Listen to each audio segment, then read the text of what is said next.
Hello po, welcome po sa aking vlog sa Cusinera Sisters. For today's video ay gagawa po ako ng no oven pizza tortilla. Ito po ang aking mga sangkap na gagamitin para sa aking pizza. Ito po, hindi po dough ang ating gagamitin, kundi tortilla po. Ito po ay pwede sa ito po yung pang shawarma, pwede rin po ito sa pang pizza. Tapos mayroon po tayong ground beef. Ito pong ground beef ay ginisa ko na po ito sa bawang at sibuyas. Tapos ito po yung ating pizza sauce.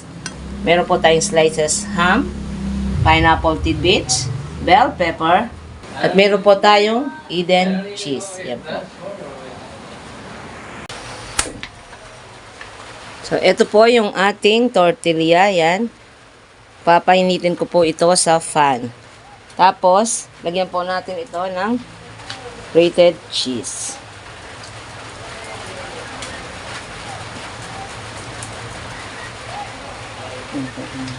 Yan, kalat po natin yung ating cheese. Dapat mahina lang po yung ating apoy para hindi po masunog yung ating tortilla. Tapos, lagay po natin yung isa pang tortilla.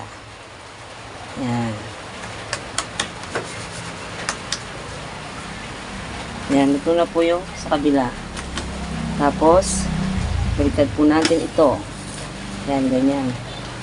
Tapos patayin muna natin yung ating apoy. Lagyan muna natin ito ng pizza sauce at yung mga ibang ingredients natin. So ito po yung ating pizza sauce. So ito po ay tomato sauce, tomato paste, oregano, salt at konting sugar po.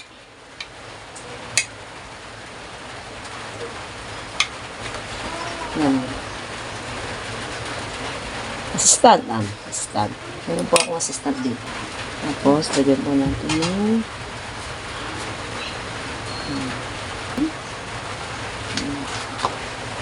ito po yung ating ground beef.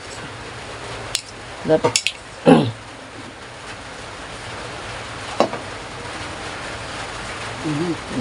tapos, lagyan po natin ng pineapple tidbits.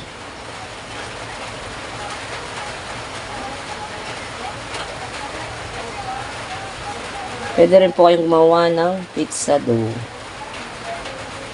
Pero dahil may available po akong tortilla shawarma, kaya ganito na lang po ang aking ginagawa. Tapos, lagyan po natin ng bell pepper. Wala po sibuyas. Ayoko po ng sibuyas, kaya huwag na natin lagyan ng sibuyas. Kung gusto nyo po lagyan ng sibuyas, nasa sa inyo yan. Tapos, grated cheese po.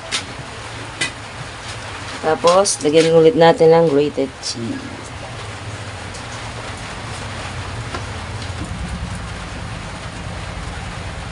So, ayan na po ang ating pizza. Ngayon po, i-on na po natin ang ating gas stove.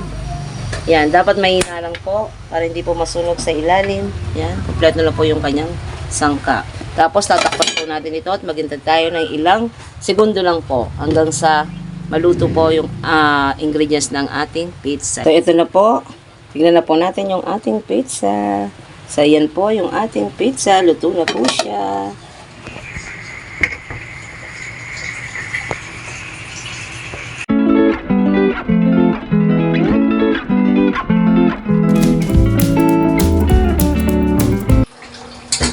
Titikman na po natin yung ating pizza. Yan po yung ating pizza. No oven pizza tortilla.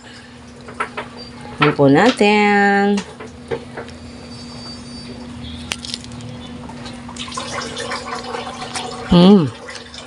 Masarap po. Try nyo pong gawin ito sa bahay nyo. Masarap po. Maraming pong salamat sa lahat po ng aming mga subscribers at sa aming mga viewers. Thank you very much po. God bless you all.